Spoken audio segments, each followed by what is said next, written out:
Radio Pays, en partenariat avec Aldis, vous propose le Zoom. Aldis, l'énergie aux couleurs de la Guyane.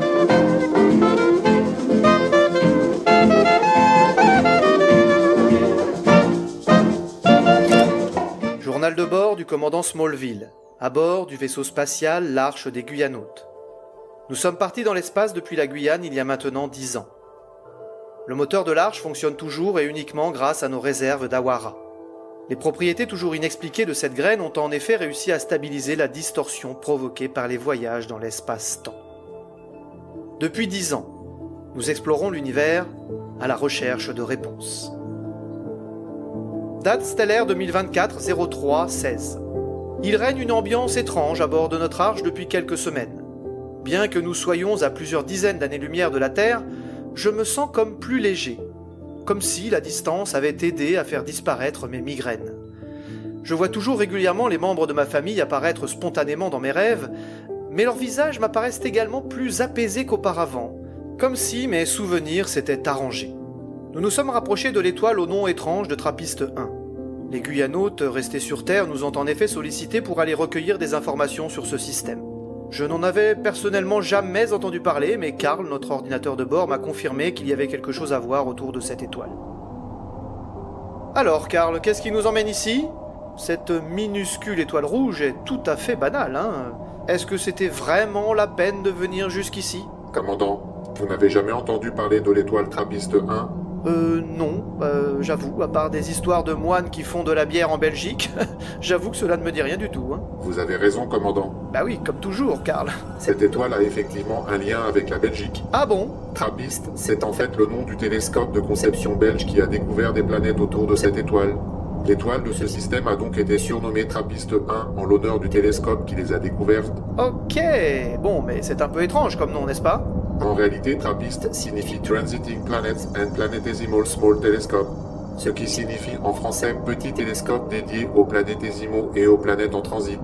Mais c'est effectivement une blague d'astronome pour se rappeler que ce télescope est d'origine belge, comme le mouvement des moines trappistes. Ah, d'accord, je comprends mieux.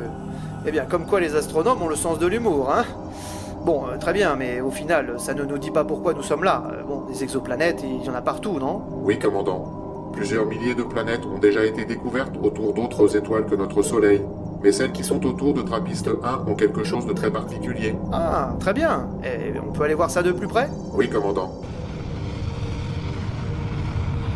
Étonnant quand même, hein, cette étoile rouge à peine plus grande que Jupiter. Hein. Je me demande vraiment comment... Nous sommes arrivés, commandant. Mais quoi ? Déjà, mais c'est impossible. Regardez sur votre hublot à droite. Vous pouvez distinguer plusieurs planètes. Ah oui, je les vois, effectivement. Il y en a 1, 2, 3, 4, 5. Au moins 7 planètes rocheuses tournent autour de l'étoile Trappiste 1. Ah, et en plus elles sont toutes rocheuses. Bon, et c'est marrant, on dirait qu'elles sont toutes très proches de leur étoile. Bon, du coup, il doit faire vraiment très chaud sur ces planètes. Pas forcément, commandant. Ah bon ? Et pourquoi, en étant si proches de leur étoile, elles doivent avoir des températures extrêmes, hein, comme pour Mercure ou Vénus dans notre système solaire ? En fait, cette étoile est tellement petite qu'elle est beaucoup moins chaude que notre Soleil. Les planètes en orbite subissent donc moins de radiation et sont donc moins chaudes en étant pourtant beaucoup plus proches. Ces 7 planètes sont moins distantes de leur étoile que Mercure ne l'est de notre Soleil. Il y en a même 3 qui sont situées dans la zone habitable de ce système. Ça alors ? Et donc tu vas me dire qu'il y aurait de l'eau liquide sur une de ces planètes, avec des lacs, des océans Nous ne savons pas encore, commandant, mais c'est possible. Depuis la Terre, nous pouvons seulement analyser leur atmosphère. Le télescope spatial James Webb recueille actuellement de nombreuses données sur ces planètes. Ah oui, le fameux télescope qui est parti de chez nous en Guyane.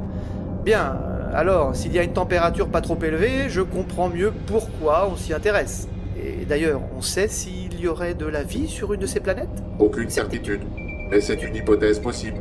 Le système trappiste étant assez proche de la Terre, il est possible que nos télescopes spatiaux puissent déceler de façon indirecte une forme de vie, si elle existe. Comment ça, de façon indirecte ? Qu'est-ce que tu veux dire ? La vie telle qu'on la connaît sur Terre a une influence sur notre atmosphère. Des éléments chimiques sont présents uniquement à cause de la vie. Si de telles traces chimiques existent sur des mondes lointains, nous pourrons peut-être y suspecter la présence de formes de vie. Ah oui ? Mais attends, tu dis que Trappiste est assez proche Le système Trappiste 1 se situe à environ 40 années-lumière de la Terre. Ah oui, et ça, pour toi, ce n'est pas si loin. Non, commandant.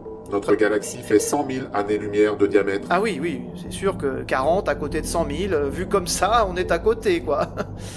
Bon, eh bien, qu'est-ce qu'on attend? Allons-y, Karl, lance l'atterrissage de l'arche sur une de ces planètes. À vos ordres, commandant.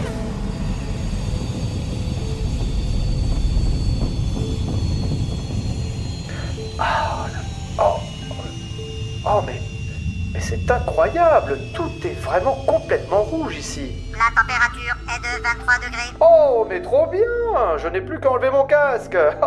Allons-y, alors. Ne faites pas ça, commandant. Bah, pourquoi?